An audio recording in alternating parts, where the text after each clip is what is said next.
Olá, olá, olá, seja muito bem-vindo a mais um vídeo. Vamos explorar aqui mais algumas possibilidades de vida, interpretação que possam ressoar na nossa caminhada, na nossa jornada.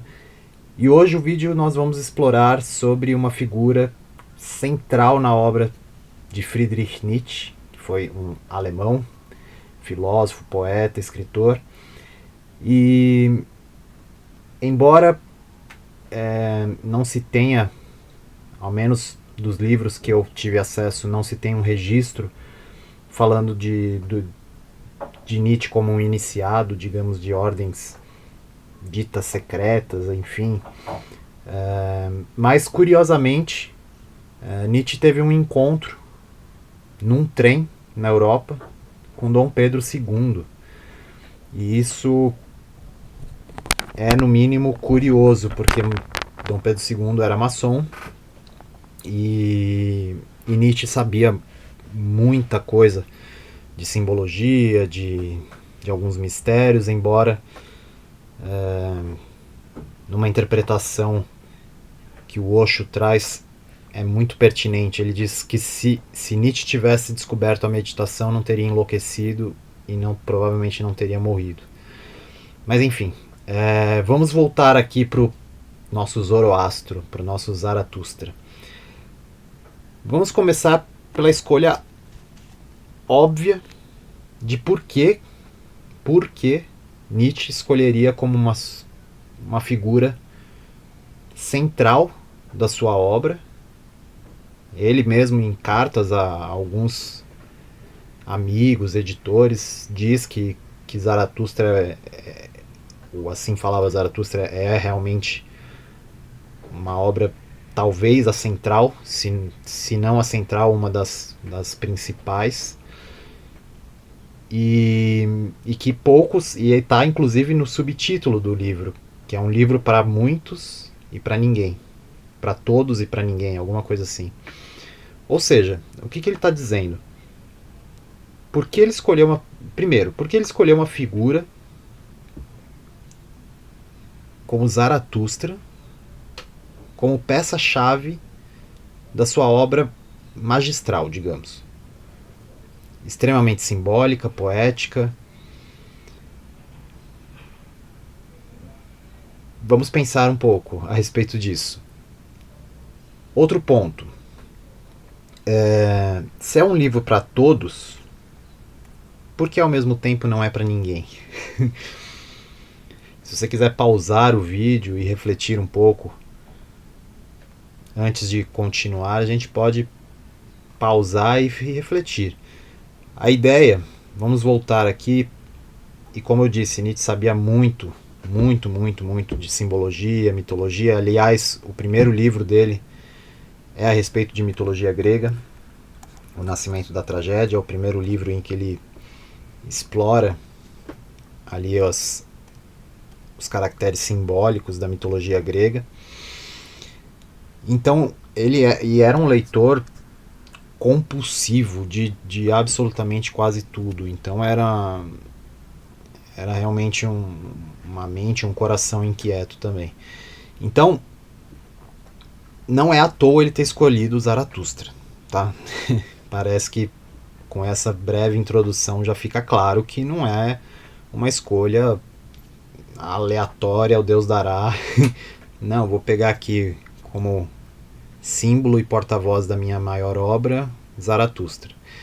Zaratustra é reconhecido como um grande sábio lendário com o nome de Zoroastro, Zoron Astron, o próprio Sol. E aí nas várias místicas, o Sol como o rei, aquele que reina sobre o bem e o mal. E aí aqui vem uma ironia muito sutil que passa, pelo menos nos livros que eu tive acesso, passou despercebida essa ironia. Nietzsche tem um outro livro, uma outra obra chamada Para Além do Bem e do Mal, em alemão Einseits vor Gut und Böse, ou seja, para além do bem e do mal. E aí, o que seria para além do bem e do mal? Se você...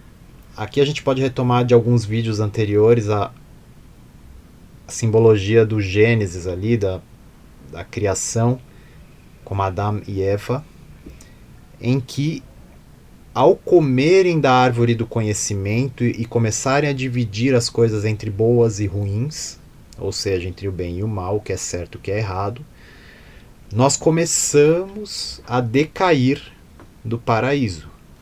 Porque aos olhos divinos, nada é bom e nada é ruim. É neutro, é zero. E aí a trindade, positivo, negativo e o neutro, são 3. A partir dessas 3 consagrações, digamos assim, né? Então você divide o mundo, é 2, dividir. Você divide, quebra, parte o que era unidade e perfeição absoluta, o zero.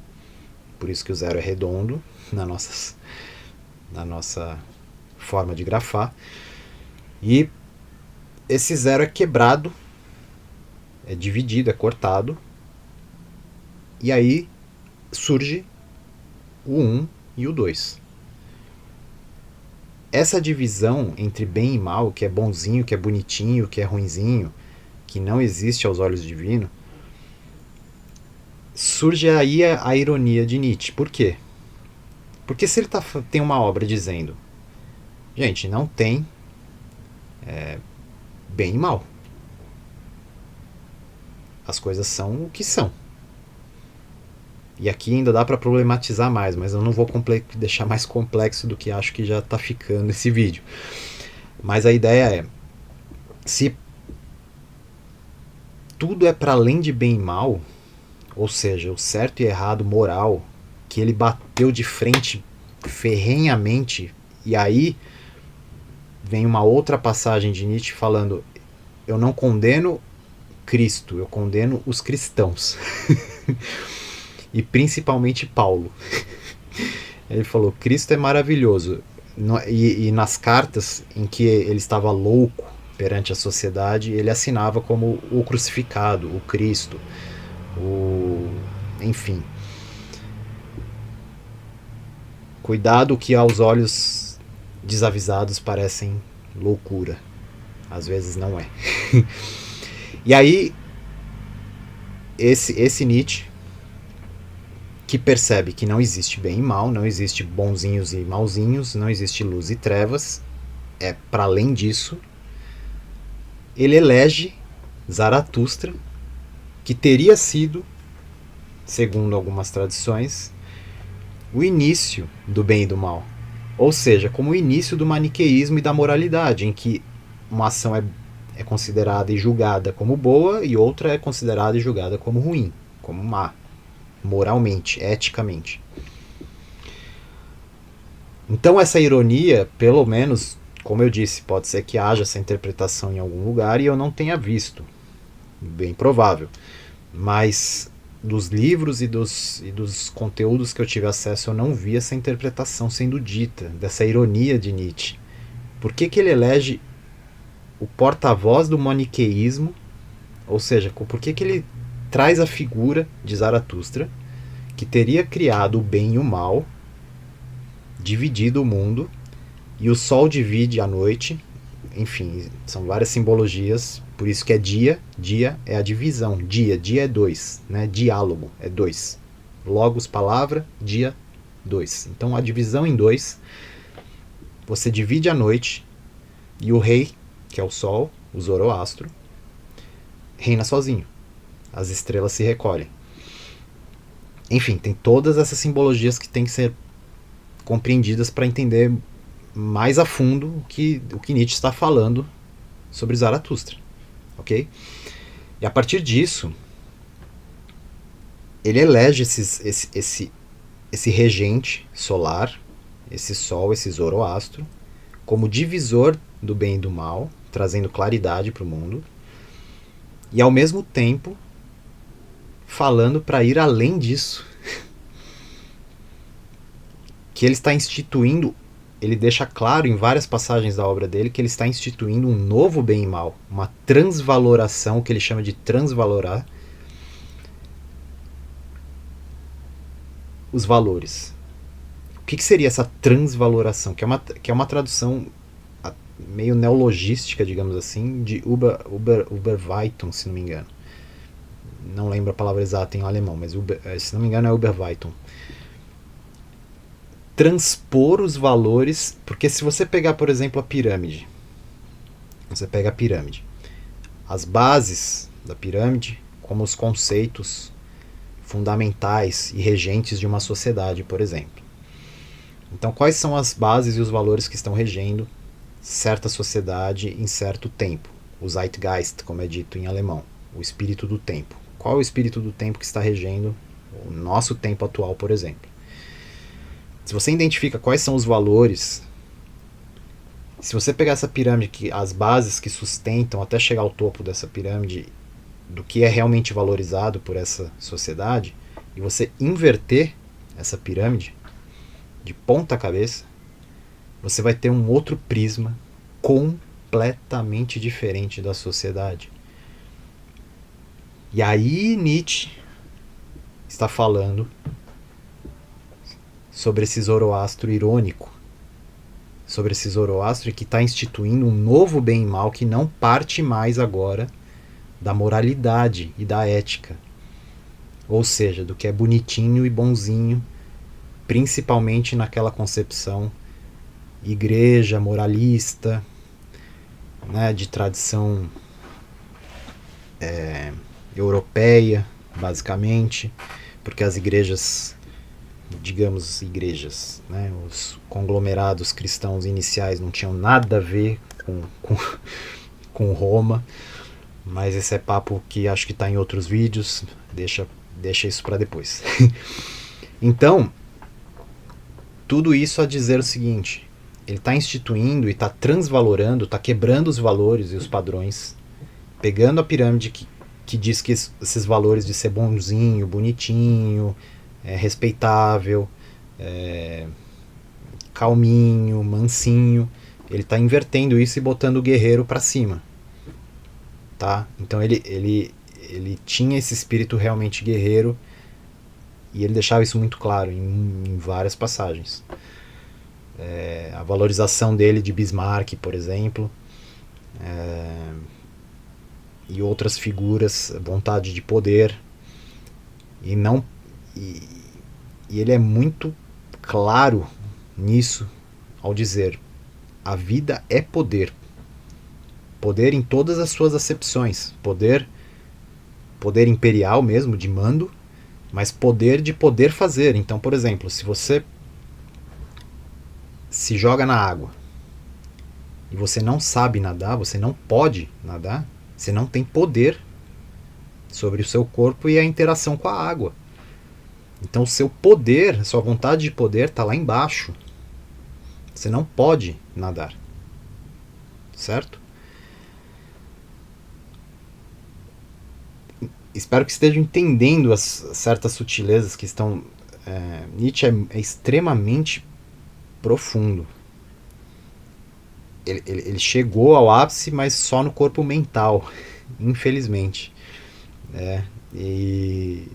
Porque se ele tivesse consagrado os outros corpos, talvez a Europa e nós, até brasileiros, fôssemos outras coisas agora. Tamanha a potência desse homem. E aí, por isso, esse poder que ele fala, de vontade de poder, não de potência, tem algumas traduções que falam sobre vontade de potência, mas se não me engano a palavra em alemão é Weihmacht, que é poder mesmo, não é potência, porque potência é um potencial. É muito engraçado que algumas pessoas falam e veem... Por exemplo, a gente pode usar o exemplo do Brasil, nosso exemplo, o país do futuro. Ou seja, é o país da potência, não do poder. É o país de quem sabe, de vamos ver, não sei. Tem muito potencial, mas não é. Entende a problemática? é um pouco a brincadeira da esperança. Por isso que ela é um dos maiores males que está na caixa de Pandora. E que foi o único mal que restou quando ela fechou a caixa de Pandora. Os males se espalharam e restou a esperança. E algumas interpretações falam, nossa, que é a esperança. Não, a esperança é um mal. Porque quem espera não faz acontecer, como diz a canção de Vandré. Enfim, todas essas conexões que você pode retirar dessas sutilezas nos revelam que o Zaratustra que Nietzsche está falando não é um Zaratustra maniqueísta. É preciso ler com cuidado e com muita paciência a obra de Nietzsche para entender que o que está sendo dito não é sobre uma nova moralidade. Porque transvalorar não é simplesmente trocar, porque, por exemplo, eu posso trocar. É muito mais profundo a transvaloração do que parece, porque pensa o seguinte, é como se fosse a moda. Já perceberam que a moda ela tem ciclos e ela volta? Agora parece que a moda da minha avó, como a minha avó se vestia, eu vejo as fotos da minha avó, eu vejo pessoas em São Paulo andando praticamente igual a minha avó. Na época dela, de, sei lá, juventude, de moça, enfim. Isso não é transvalorar. Você só está trocando a moda, os valores são os mesmos. Você só está trocando as vestes, as máscaras, as figuras. É mais ou menos a simbologia do herói de mil faces. O herói é o mesmo, só muda a máscara dele, né? O contexto cultural ali. Mas o valor que está por trás do herói é o mesmo, é o mesmo. Assim como essas modas cíclicas. Ou seja, tudo isso para dizer o seguinte: o processo de transvaloração na obra de Nietzsche é muito, muito, muito, muito, muito mais profundo. Não é você trocar uma modinha. Ah, não, agora é Zaratustra, depois a gente volta para Cristo, depois a gente volta para Buda. Não é isso que está sendo dito. É realmente inverter essa pirâmide de valores de tal forma que você veja de ponta cabeça, uma outra perspectiva, e de que aí o que é considerado perverso por uma média das pessoas, ou seja, poder, dinheiro, capacidade de fazer coisas, é visto como algo, de certa forma, em alguns contextos, até diabólico, né? No sentido assim demoníaco, de coisas ruins, né? Olha como ele tem dinheiro que é pervertido, né? Olha, dinheiro perverte, olha como corrompe. Dinheiro, assim como qualquer outra coisa, é uma ferramenta, é um instrumento. Eu posso usar uma faca para cortar um alimento, certo? Para fazer minha refeição, me alimentar, ou para matar alguém. O problema é a faca? Não me parece o caso, né? E aí, quando Nietzsche propõe essa transvaloração a partir do seu porta-voz, que é Zaratustra, ele está instituindo um novo bem e mal que não é mais bonzinhos e mauzinhos da moral cristã, basicamente. E que ele deriva isso de Platão. Ele diz que a igreja é uma derivação platônica de mundo ideal e mundo material, né? E que para ele o que vale é o mundo material, do poder e da vida acontecendo. Nesse ponto ele perdeu, não que perdeu, mas ele esqueceu de ver de onde vem então o mundo material, né? mas a crítica dele é muito pertinente em vários sentidos. E dá sabendo ler as entrelinhas, dá para conjugar Platão e Nietzsche. Mas não é a proposta desse vídeo. Então, vamos pensar aqui. Por que essa sutil ironia do bem e do mal? Zaratustra, simbolizado logo ao começo do livro, ele está numa caverna. E aí ele pergunta, né, o que seria do Sol se ele não tivesse aqueles a quem iluminar? Mostrando de uma forma bem poética a interconexão e a relação intrínseca e perpétua de tudo que existe. Como assim? O Sol brilha por ser Sol. Mas nós podemos falar do Sol porque nós somos homens. E mulheres, né? Homens no sentido humanos, não gênero. Porque somos homens. Aliás, homens vem de humus, que é humanos, né? Aquele que veio da terra. Aquele que congregou os elementos da terra. Mas enfim, só uma pincelada aí.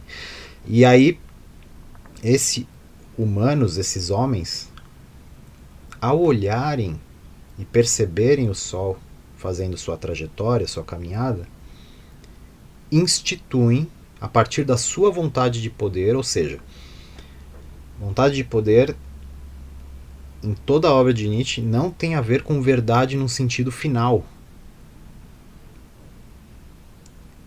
Por isso, um daltônico não tem menos ou mais verdade que alguém que vê normal, entre muitas aspas, tá? São configurações existenciais completamente diferentes. E todas elas são permitidas. Como para Nietzsche ele nega esse mundo platônico ideal, do ideário, do mundo ideal, ou seja, não tem uma verdade completa e absoluta nesse mundo manifestado, qualquer interpretação do que nós chamamos de realidade, que não é realidade, é permitida e possível. Então como que eu posso dizer que algo é bom e ruim? E aí é lógico que vai bater nas concepções morais das pessoas que vão falar, então matar é bonito? Não, não é isso que está sendo dito. Justamente, não se trata de bonito ou feio, errado ou certo. Trata-se de que as coisas são o que elas são, independente de valores morais, éticos. Mas vejam bem, não há nenhum relato na história, na trajetória de Nietzsche, de que ele tenha matado pessoas, que ele tenha cometido atrocidades, crimes, machucado outras pessoas. Porque a nossa mente dualista, fala, bom, se não há essa restrição de matar, então eu vou matar? Ué, quem falou? Que não ter a restrição ou não ser proibido, como a maior parte das didáticas religiosas ensina, proibição, cerceamento. Só que a partir do momento em que você cerceia, limita, cria obstáculos mentais, morais, éticos, você não está dando consciência que aquela pessoa perceba o porquê aquilo é ou não favorável ou não à vida. Entende? É como se você pegasse uma represa e você criasse barreiras e represasse aquilo, mas na verdade a vontade está ali atrás. Olha como é hipócrita essa forma religiosa de ver a vida, né? É proibido matar. Aí o cara olha o vizinho fazendo alguma coisa lá que não já... Ah, mas não pode. Não é que ele tem consciência de que matar vai gerar consequências para ele, para as pessoas, enfim. Não é uma questão consciencial. É uma questão ética de que o padre falou que não é permitido. É uma restrição da vontade de poder. E isso bate muito pesado e muito duro com essa concepção moral e ética, em que algumas coisas são bonitinhas e permitidas e outras não. E aí o Cristo, o Yeshua, que Cristo eu já falei em outro vídeo, Cristo não é uma pessoa, é um modo consciencial de existir e de estar no mundo, que todos podem e teriam como ter acesso. Vós sois deuses, né? Enfim. O que eu fiz vocês podem muito mais. Não há restrição. Não há restrição. Se você consciencialmente souber por que está fazendo determinada ação, consciencialmente, profundamente, tudo é permitido. Tudo, sem exceção. Mas agora é uma outra frase, que inclusive, se não me engano, é bíblica. Tudo posso, mas nem tudo me convém. Tudo posso. Não há restrição. Nenhuma. Existencialmente não há nenhuma restrição. Tanto que ocorrem diariamente certos crimes, certas barbaridades, certas atrocidades. Acontecem. Se fosse restringido realmente, não aconteceriam, certo? É meio óbvio. Parece meio ululante, né? Meio óbvio o que eu estou dizendo. Ou seja, é permitido. Mas será que convém consciencialmente fazer uma atitude, um ato que vá ferir, prejudicar, machucar? Entende? É muito delicado esse assunto porque como a pessoa foi tão reprimida e ela tem tanta vontade de fazer aquelas coisas que ela queria fazer e ela não lidou com essas sombras, então elas estão lá pulsando para querer extravasar. Se você falar pode, então eu posso. Aí ela vai, na verdade ela quer fazer. Ela não tem consciência de que ela não. Para um ser consciente, aquilo nem passa na consciência dele porque ele sabe que tudo é um. Se eu tô machucando e prejudicando, eu tô me destruindo. Não tem separação. E esse porta-voz Zoroastro ou Zaratustra volta dessa caverna ao perceber essa unidade em que o sol só faz sentido se ele ilumina alguém,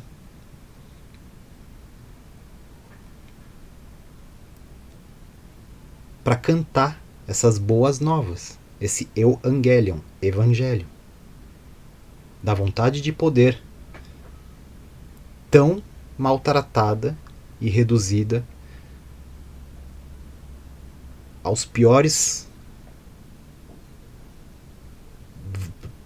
momentos e valas da história, como uma coisa perversa e ruim. E aí sim, Nietzsche é um porta-voz desses homens que se colocam como, sim, poderosos em vários sentidos e que não têm vergonha de ser poderosos. Por quê? Porque a vida é muito mais sutil e problemática num sentido para quem está numa consciência mais. É ruim falar baixo ou alto porque dá uma impressão de hierarquia, né? Que o cara tem a conta que está falando, então você está falando que você é melhor do que. Não é isso. A simbologia que eu uso com algumas pessoas que estão mais perto comigo é da estação de rádio. Alguns estão sintonizando Alfa FM, Cultura FM, enfim. Outras estão escutando Kiss, outras estão escutando, sei lá, Rádio USP. Ou seja, o que eu quero dizer com essa simbologia do rádio? A rádio que toca, sei lá, rock ou heavy metal, enfim, é melhor ou pior do que a rádio que toca gospel ou que toca, não sei, que toca cânticos para Deus? Não, não é sobre melhor ou pior, mas são níveis diferentes, são estações de rádio diferentes. Então, a grande sacada de toda essa jornada é saber qual rádio eu quero sintonizar. Então, tem pessoas que sintonizam frequências de morte, atrocidade, de raiva, de ódio, de violência. Tudo é permitido. Só que isso vai gerar certos tipos de consequências dentro do campo, dentro da vida, certo? Então, deixa eu só fechar aqui, pronto. Então, tudo isso para dizer o seguinte: qual estação de rádio desses níveis conscienciais você quer atingir? E aí, a partir do momento em que você começa, de certa forma, de novo, é que para nossa simbologia, para nossa experiência humana, a gente fala de ascensão, de subir, mas não é nem subir nem descer. Mas não quero complicar, mas vamos usar essa figura. Se você quer subir, vamos usar essa figura só por questões didáticas. Mas se você quer subir existencialmente e consciencialmente, o seu nível de poder, a sua vontade de poder, cresce muito. Poder em todos os sentidos, como foi dito aqui. Seja ele poder material, seja ele poder sobre decisões de vida, seja poder sobre dinheiro, finanças, poder sobre fazer coisas, poder experienciar novas coisas, poder, como eu disse no outro exemplo, de nadar, correr, brincar, enfim, cantar. Poder. Eu posso. É aquele meme do que tá famoso aí, o meme do cara da maromba lá, o eu quero, eu posso. É um pouco isso. Eu quero, eu posso. Quem diz que não? E aí, com o nível consciencial que você tem, o que você quiser vai ser o poder mais perto das consciências mais. De novo, é meio ruim essa palavra, mas vamos ficar com ela aqui. Mais elevadas. A partir do momento que sua consciência está lá em cima, de novo, lá em cima, tá? Mas não existe melhor ou pior. Mas quando sua consciência está lá em cima, o que você vai querer e poder nem chega perto desses tipos de concepção de ódio, matar, destruir. E aí não é uma proibição. Não é que você não possa, no sentido de estar limitado e não poder. Mas que não faz o menor sentido.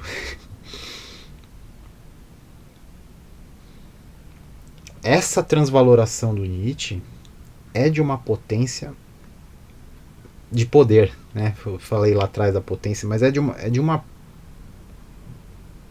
uma força gigantesca. E é por isso que ele entra em choque com essa visão de mundo de coitadinhos, miserável, eu sou isso, né? Que as religiões costumam instalar e instaurar na percepção das pessoas. E aí alguém que vem com esse discurso é considerado o anticristo, que é um outro livro de Nietzsche. E que, na verdade, a tradução mais apropriada de Nietzsche, dessa obra, seria o anticristão. Porque em alemão não tem diferenciação a palavra anticristo e anticristão. Ou seja, Ele está deixando dúbio, ou seja, com um duplo sentido aí, porque em diversas partes da obra dele é muito nítida a admiração de Nietzsche pela figura de Jesus, de Cristo, mas não pelos cristãos. Não à toa ele tem uma frase que diz: o último cristão morreu na cruz. E é uma brincadeira que eu já trouxe também em outro vídeo com Dostoiévski, com um conto que é chamado O Grande Inquisidor. Ou seja, se Cristo renascesse hoje, ou, como diz o conto naquela época das grandes inquisições espanholas, portuguesas, ele seria morto e crucificado pela igreja que diz levar o nome dele. O Cristo e Jesus não é o que a igreja vende. Esse tipo de marketing é dominação. Não é à toa que falam de pastor, de ovelhinha, e, né, as minhas ovelhas, né, a minha dominação, fica aqui quietinha, aqui no meu quadradinho. Cristo não era muito de ovelha, não. Ele era meio de chutar o pau da barraca mesmo. Fala, se liberta, se liberta. E é por isso que incomodava o Sinédrio. Certo? Enfim, tudo isso para falar dessa transvaloração. Quem instituiu os valores que hoje você vive e pulsa na sua vida? Aliás, você sabe quais são os valores? Isso parece curioso, né? Mas as pessoas vivem, elas não sabem o que elas estão vivendo. Perdoar, eles não sabem o que fazem. Investiga com você mesmo. Qual valor eu carrego diariamente a respeito de tudo? Valor é valor. É valor monetário, é valor humano, é valor artístico, é valor de qualquer coisa. O que você valoriza na sua vida? Uma dica prática é o seguinte: onde eu gasto mais meu dinheiro? Tirando provavelmente, talvez, comida, vai. Subsistência. Tirando comida, vai. Onde eu gasto mais o meu dinheiro? Isso fala sobre o que você valoriza. Porque se na concepção majoritária, né, das pessoas, dinheiro é difícil, é raro, é uma luta, tem que matar 10 leões por dia, isso e aquilo. Se é tudo isso, pô, onde eu troco esses 10 leões por dia? O que eu valorizo? Entende? Então, e olhar esses valores e transvalora.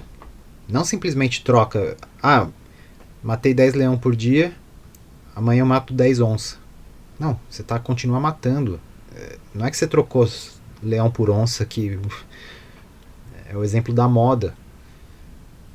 A moda da minha avó é a moda em voga para muita gente aqui em São Paulo. Estão entendendo? Você não mudou radicalmente, só mudou o que é mais louco, né? Você não mudou nem a máscara, na verdade. A veste é a mesma. Você trocou a carne só. Enfim, são coisas que, se você começa a ficar um pouco mais sutil, chocam. Mas, enfim. Vamos terminar aqui, encerrar. O vídeo ficou até um pouquinho maior. Vamos pensar então, para finalizar. Quem é o porta-voz do seu bem e do seu mal? Ou do seu novo bem e do seu novo mal transvalorado, certo? A partir do momento que eu determino e falo, tá, esses valores, porque muitas vezes a maior parte das pessoas, elas estão programadas por valores que nem sequer são delas, ela nem sabe, ela pegou de empréstimo. Às vezes nem pegou, ela recebeu e o que ficou, ficou. Ela nem questionou. Então ela vive a vida, é um pouco a música da Elis Regina, vivemos como os nossos pais. É a mesma. Você só repete. É um robozinho programado. Não está vivo. Não está vivo. É isso que Cristo está falando, que é preciso morrer para nascer para a vida eterna. Nem está vivo. É um robô programado. Tá andando, tá comendo, se alimentando, mas é um robô. É um robô de carne. Então, descobrir e identificar primeiro quais são os valores, principalmente os que introjetaram na gente.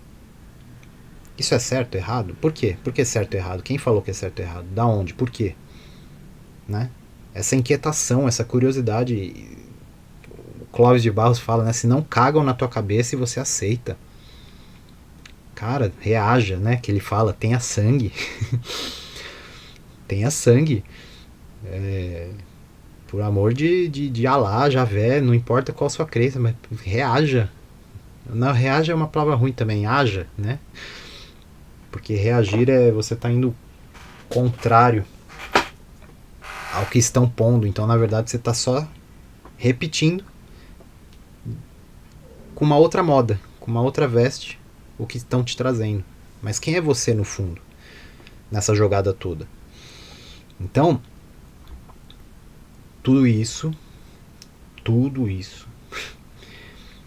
pra gente questionar internamente. Primeiro, quais são os meus valores que hoje estão operando na minha vida? Quais são esses valores operantes? Identifica. De onde vieram? Ah, é crença do meu pai, é crença do meu avô, é crença do meu tio, é da minha tia, é crença da minhas sobrinhas. Então não é seu. E aí você está vivendo um programa, uma operação, um software, uma programação que não é sua. Um mero robô. Tá? Transvalora.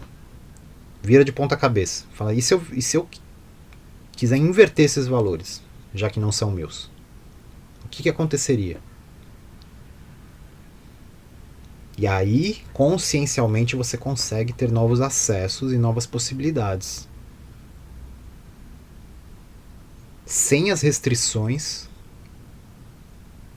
que as religiões costumam trazer como limitação. E não pode. Isso não pode, isso não pode, isso não pode. Talvez, consciencialmente, se você cresce, aumenta consciencialmente, realmente você perceba que não vale mesmo fazer o que estão proibindo. Mas não porque é uma proibição.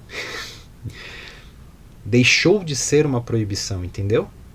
Mas porque consciencialmente você percebeu e entendeu por você, não porque o padre falou, porque o tio falou, porque o pastor, porque o bispo, porque o sacerdote, sei lá o que, falou que não pode. Não é a ação em si de não fazer algo que muda, mas o estado interno do não fazer algo. Ou fazer algo, enfim. Tá? Então, basicamente, esse vídeo foi pra gente explorar um pouco, tem muito mais, dá pra gente ficar aqui 3, 4, 5 horas explorando várias coisas, mas acho que por uma brincadeira inicial de Zaratustra e alguns ganchos aí que quem se sentir mais instigado pode procurar, essas questões simbólicas que estão por trás, que não são tão óbvias, tá? E essa ironia sutil do Nietzsche em instituir como obra máxima dele o que teria sido o início do maniqueísmo, do bem e do mal, do Zaratustra. Mas é outra coisa que ele está falando. Então, vamos ficando por aqui, vamos encerrando. Esse vídeo foi bem denso, eu imagino. Espero que possa de alguma forma contribuir consciencialmente e que se bater em algumas questões morais, éticas, e incomodar, e a ideia é que incomode um pouco, porque já que nós fomos tão massacrados ao longo da nossa existência sobre isso é certo, isso pode, isso não pode, essa vida é boa, essa não é, preste concurso público, seja isso, seja aquilo. Quem falou? Quem falou? Aos olhos de Deus, onde que tá as repartições públicas? Né? E não estou dizendo que você não tenha que ter meios de garantir trocas de dinheiro e finanças, e não é isso. Mas muitas vezes os modelos que nos são dados são empréstimos, sabe-se lá da onde. E por quê? Né? Por quê? Esse questionamento do porquê nunca é inválido. Porque mesmo que você questione o porquê de algo e você perceba que até condiz, você fala, não, tá, o porquê de ser assim até é bom, não é ruim. Você trouxe uma nova perspectiva, um novo entendimento. Porque nunca é um pouco a criança mesmo. A criança, por quê? Por quê? Por quê?